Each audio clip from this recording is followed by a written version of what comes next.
social means connection, and it means community. I even went down a little rabbit hole and looked up the word social and where it comes from and the different meanings. And at the root of that word is the word friend. And so when we do business with people, that's the operative phrase. We do business with people. And if we can do business with friends, that's even better.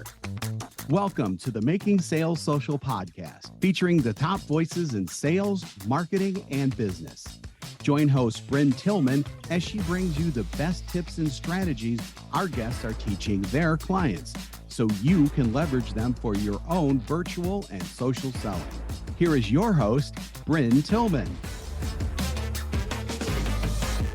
Welcome to Making Sales Social. I'm Bob Woods, Chief Marketing Officer at Social Sales Link, where we train and coach both individuals and sales teams on converting connections to sales conversations through the power of LinkedIn and social selling. And we do all that without being salesy. You know, nobody really likes that. My guest today is Kay Miller. She was the first woman ever hired for outside sales by Anchor Hocking's Amerock. Am I pronouncing it? Is it Amerock? You did great. Good. Amerock division, which makes decorative and functional hardware solutions for kitchen, baths, and home decor. And if anyone knows me out there, you know that I like my poles on my cabinets. So I definitely know what that's all about. She was later hired by Walker Exhaust, the largest automotive muffler manufacturer in the world.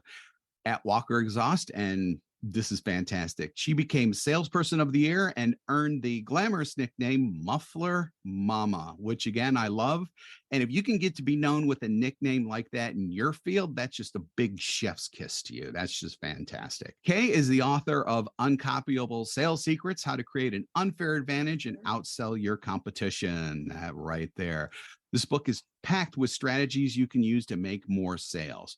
I've read it, and let's just say there are lots of notes in the margins of my copy. I also like the fact that it addresses win-win sales, which is one of our philosophies here at Social Sales Link. So we have a lot to talk about. Kay's book just came out a few months ago, so it's packed with up-to-date strategies. This isn't one of those things where someone's showing something from 2016. This is new. This is current. I'm also happy to point out that it has a 4.9 rating on Amazon. So people are really liking it too, which is fantastic. And you're going to want to hang out with us until the end of the episode, as Kay has a special gift for you, our always valued listeners. With that, how you doing today, Kay? I'm great. Thank you so much for that intro. I love it. And I love the 4.9 stars, 4.9. Not that we pay attention to that or anything. Yeah, no, nothing like that. So what happened to that 1/10? But anyhow, no, 4.9 is fantastic, Absolutely. Congrats. So our first traditional question that we always ask on the show is, what does making sales social mean to you? So being social means connection, and it means community. I even went down a little rabbit hole last night and looked up the word social and where it comes from and the different meanings. And at the root of that word is the word friend. And so, when we do business with people, that's the operative phrase. We do business with people. And if we can do business with friends, that's even better. And we talked a little bit about how our philosophies are very similar with social selling, because we don't want it to be adversarial. I've always, loved to have the kind of sales relationship where I help the other person and connect with them on a human level. So yes, that is what life is all about, right? It really is making a difference to people and human connection. 100%. Yeah. I mean, if you can't bring forth what you do and how you are just every day, if you can't bring that forth to business for whatever reason that might be, why are you doing it? Basically, right. I mean, life should be good. Life should be positive. And sometimes the sales process gets very adversarial, and it's like, why? I mean, it really shouldn't be like that. Right. Especially when we think of ourselves and how we like to buy, recently I just bought a new car. I didn't tell anyone oh, the car dealer sold me a new car. We want to be in control. We want someone to guide us and help us make that decision. But that all happens through a social process. Now, I know there are some things that we work with clients that have very technical, long, drawn out sales cycles. It's still human to human. And all of those things that you have to do, like build trust and be someone that they want to talk to, that is where social comes in. Yeah. And especially in those long drawn out ones, there's also probably quite a few people involved with that ultimate decision too. Exactly. So and sales isn't easy. I mean, it's rewarding, it's fun, it's so profitable. And I do think of it, as a game, because how the sales that you get are your positive reinforcement. But it's so worth it. And the challenge, when you can rise to that challenge and have a good relationship, even, a client of ours came into town a couple of weeks ago and took me out to dinner. The client took me. So it was great. So yes, being social, being true to who you are. Yeah, that's great. That's great. So that actually gets into my next question just in terms of this concept of win-win sales. So when everyone comes out with a smile on their face, that is the very definition of win-win. And you just went through that with the client who took you out to dinner. Why don't you tell us a little more about that and your kind of view of what that looks like when it comes to sales? Well, the win-win is really, as we talk about, understanding the customer, understanding their pain, their problem, or their aspiration, and truly wanting to help that customer achieve that. If you're in any kind of relationship sales, which is what we deal with, and I think you listening have relationship sales. We're not the door-to-door salesperson who I bought a crate of grapefruit from one time when I was pregnant and had horrible acid reflux. No. But you know what? I bought it. My husband is like, "What the heck were you thinking?" I'm like, "I wasn't," and he's gone. So hey, right, good for him. But everybody listening, when you're listening to this, we want relationships. And the only way to do that is to really understand them and be their trusted advisor, suggest to them what would be the best option. But that is after a long, well, I shouldn't say that, because when I bought a car, they were very good about boiling it down to what I wanted. Wow, and this great. was the second car I bought from this dealer because they were so great. Yeah, even with transactional sales, and that thought just kind of bubbled up in my mind, because generally speaking, you think of car dealerships and it's transactional. The ones that don't think like that, just like in Kay's case, those are the ones you go back to. They are. And I remember when I called one time, it said on their, whatever their answering system, where service sells the second car. So it's a whole bunch of things that you do right. But yes, the relationship doesn't end just right when you make the sale. You really want them to win. In many cases, if you can find a way to help your customer win, say, I work with a manufacturer. Well, they've got distributors, and this happened recently. Well, the distributor has a whole bunch of things to sell. And so your product might, fall to the back burner. So if you can help your distributor or whatever, the customer's customer, be more educated, give them some incentive to promote your product, you're helping your customer and you're helping them look really good. So look for creative ways to create wins for your customer. Obviously, when we sell to the right customer, it is a win, but we want to focus on giving them the right solution. I love it when a customer says, "Yeah, that's what I want," instead of trial closes and all that stuff. As you're going through, you're saying, "Does this sound like what we're talking about? And does this sound like what we're talking about? And what else?" By the time you get to the end of the conversation, and you totally get it, right? It's just a partnership that you're walking through, ideally. Right. And it's almost like a win-win and then continuing to win at that point. Right. And, that's all in the book too, about follow-up isn't just before you make the sale. Yep. Follow-up is also how you can keep in touch with your customers and provide value, not hey, just, put some thought into what would mean something to them, and have some type of way to stay in touch. Exactly.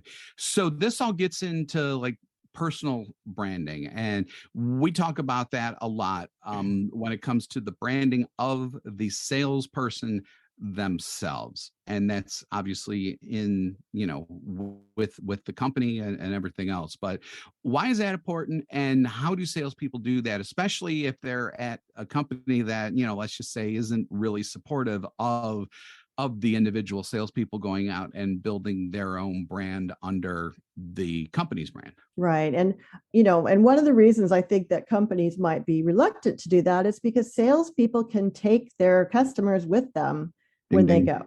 And I Yep. know multiple, you probably do too, where the salesperson is so good that when they leave, that the customer says, well, this other product is good enough.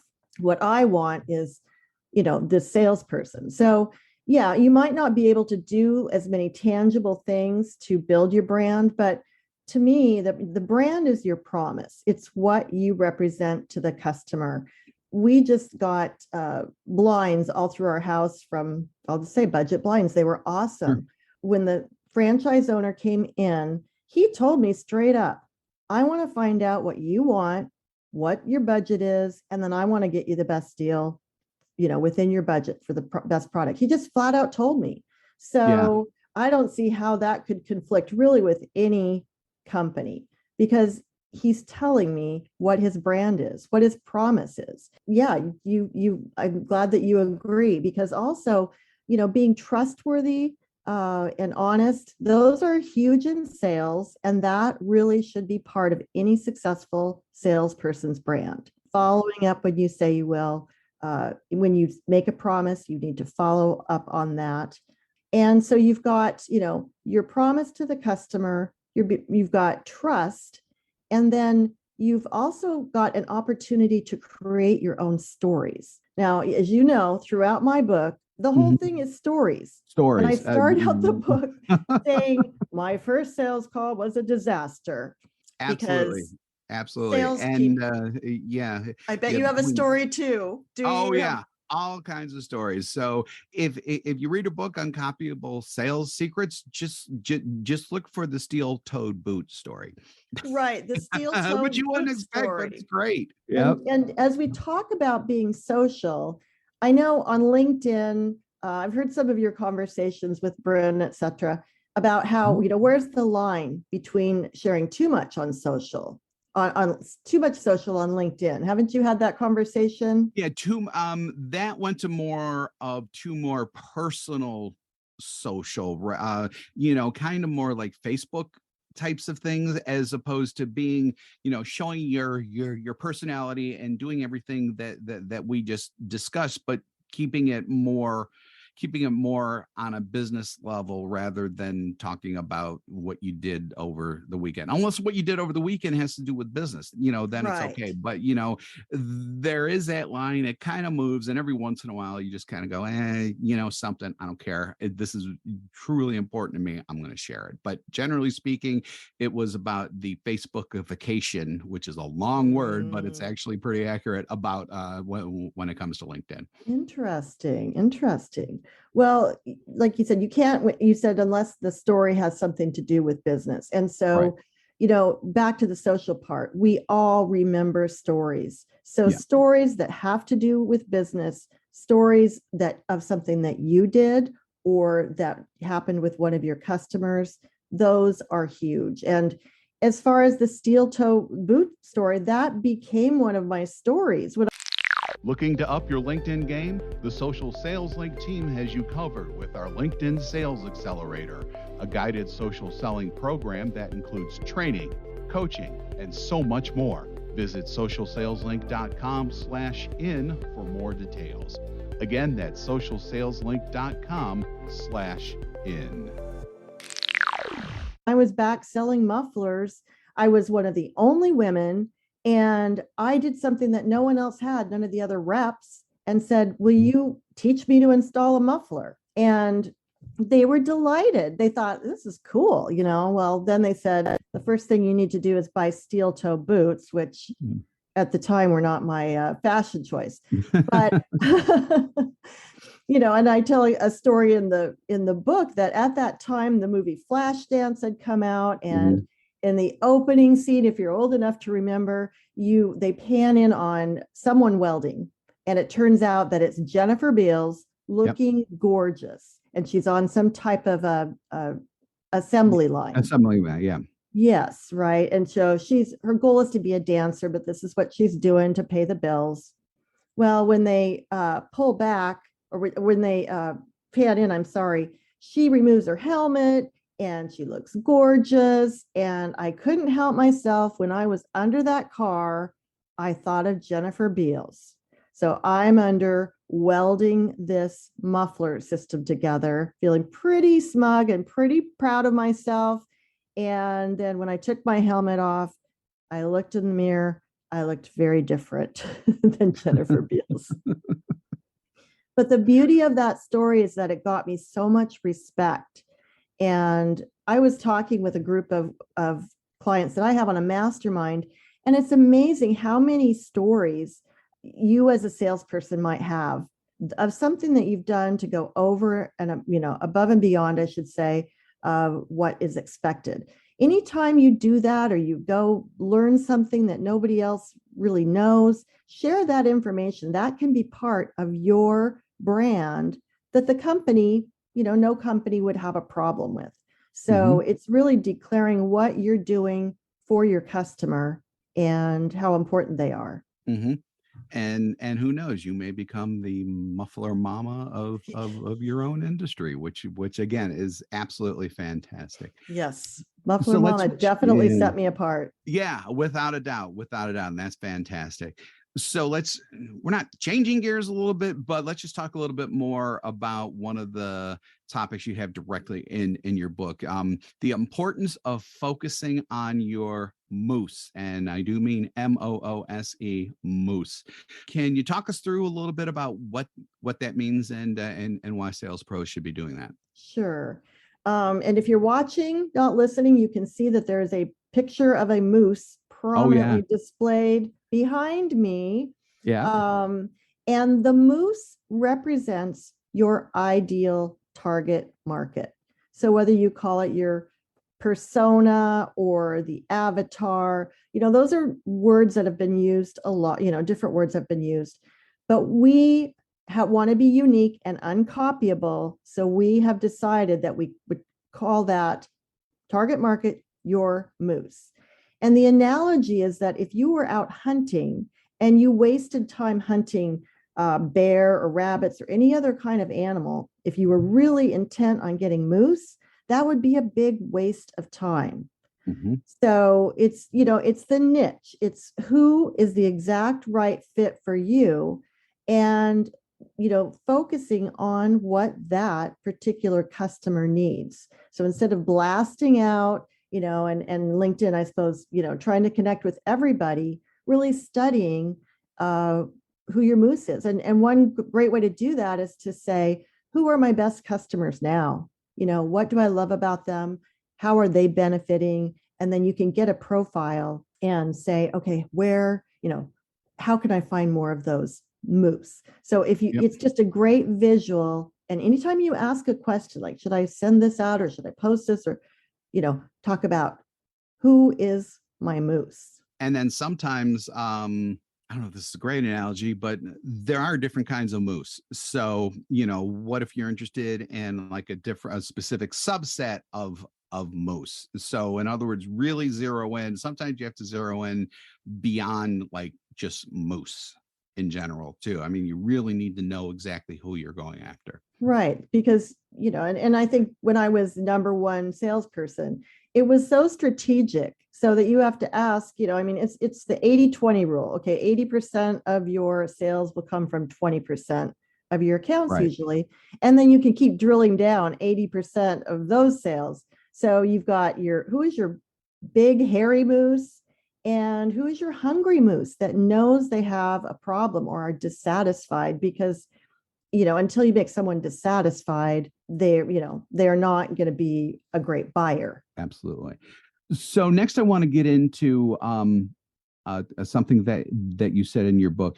People don't want to be sold, but they love to buy. And there's a quote that I really thought was good from the book. It's our job as salespeople to figure out what the prospect's desired experience, if they knew it was available, looks, sounds, and feels like, and then help them buy the very thing that will make that experience happen. So we can all kind of visualize that in terms of what that is. What I'm interested in is what happens when either the customer doesn't really know what the experience should be, or what happens when the experience actually changes as you're taking them through the process. So I think a lot of times the customer doesn't know what the experience is. Yeah. I think of Steve Jobs and the iPhone. No one even knew what was possible. Yep. And so, I do tell a story in the book about going to Europe and getting a guide who asked us all the questions that, about what we wanted to do and what the experience was going to be like. We had our kids with us. And then that was a great example of this, as we were in on the trip, and it happened to be super hot that day. And I ended up fainting in the Roman Forum. Yeah. Wow. And so he, changed the whole plan. Okay, we're going to go to cooler spots. We're not going to walk as much, whatever. He changed the experience. I think as sellers, we will often say we get a price objection. We need to help our customers think through what all these things mean. How much inventory do you have to stock? Or, I remember when I was selling mufflers, we had a lifetime warranty on our product. The cheaper competitor also had a lifetime warranty. So they would say, well, what's the difference? So we had to delve down and say, okay, what happens when a customer brings a muffler back? It turned out the customer expected a free muffler, but the auto shop would have to do all the installation, and there would be other parts they'd have to buy. Oh. And so the customer would get ticked off when they got a bill that was almost as high as, the replacement, as the original one. So yeah, whether it's saying, I can, rebates are coming up, I'm going to keep you apprised of all of that. You really, would it be, I'll give you another example of a machine on a floor, manufacturing floor. The cheaper competitor did not have the safety restrictions. Well, one of the competition's machines had an explosion, and luckily no one was hurt. But that allowed these salespeople to say, now, how important is safety to you? Right. Well, you see what I'm saying? You have to really think of the things they're not thinking and educate them like you would a good friend. Yeah. Again, relationship. And Absolutely. to really do the best job at making sales and make it a win-win, you do have to find the right moves. Because if you have the wrong target customer, you're not going to be able to get them to buy and be happy. Excellent. Excellent. So now we have our moves defined. We have the mindset that we've been talking about and everything else. How do you then take it to the next step and create your own uncopyable advantage? The uncopyable advantage to me, I talk about it like a salad, because a lot of ingredients go into it. I feel like your branding promise is very important. It might be that, so you have what you are offering to the customer. One example in the book is that one of the IT salespeople said, I give white glove service. So describe what you offer and what you mean to the customer. Have your stories that back that up, have a work ethic and be trustworthy. And then you also want to be memorable. So Muffler Mama, like you said, very memorable. Our branding color is orange. We always wear orange. So think of what you can do to stand out. Like we like to say, look at what everyone else is doing and don't do it. It seems obvious, but in the book, also I talk about getting in the door, which is more of a, traditional sales versus LinkedIn. Sure. But you see everyone doing the same thing, everyone emailing or sending out a LinkedIn message or whatever. I mean, we do now a lot of direct mail because you stand out. And if you know your moose, look at what everyone else is doing and don't do it. Be different. Absolutely. Absolutely. So the next question is, what's the biggest mistake most salespeople make? I suppose one of the answers is doing the exact same thing that everyone else is doing, like you just said. I think really the biggest, and it's so simple, is that, and I'll say we don't listen. I have so many. Yeah, no doubt. And, it's interesting in a podcast, I told my husband, this is the perfect job for me because my job is to talk. But Right. in a sales situation, you have to listen. we have to listen. And this goes back to Dale Carnegie and all the sales books and all the wisdom of the ages. But it's a discipline. I think it's a discipline.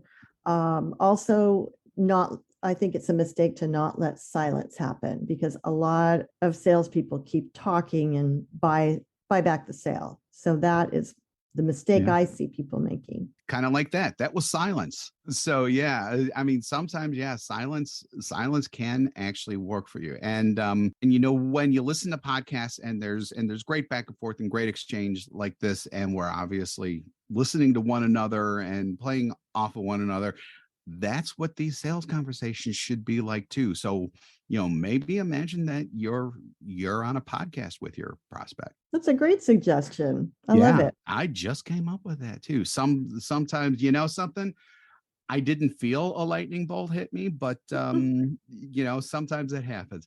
So we all love those, what's the one thing you can do right now takeaways kind of thing. So what's the one thing our listeners can do today to make more sales based on your strategies? I would recommend that you pick up the phone, or maybe you have to email them first, one customer, and say, why do you buy from me?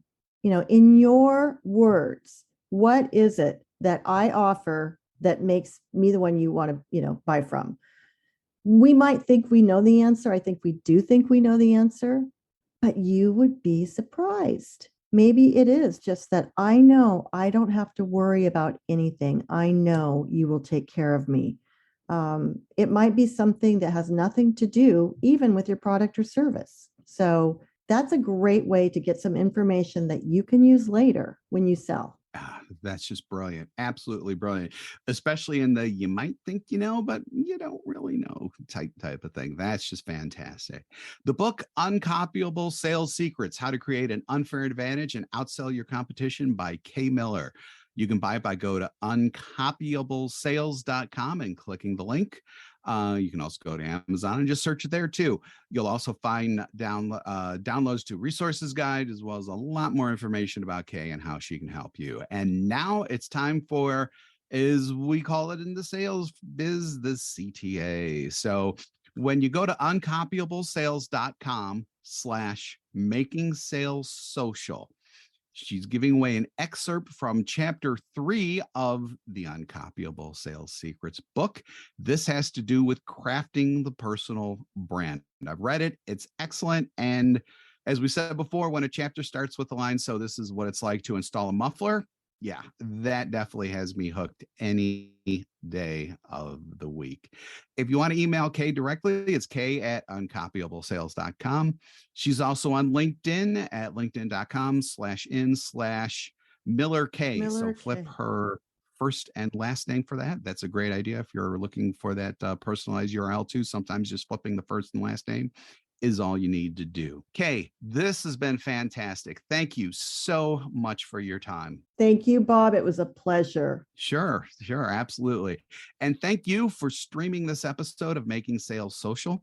And remember, when you're out and about this week, be sure to make your sales social. Bye-bye. Thanks for listening, and join us again for more special guest instructors bringing you marketing, sales training, and social selling strategies that will set you apart. Don't forget to subscribe to get the latest episodes from the Making Sales Social podcast. Leave a review down below. Tell us what you think, what you learned, and what you want to hear from us next. You can also listen to us on Apple Podcasts, Spotify, Stitcher, and Google Play. Visit our website, socialsaleslink.com, for more information.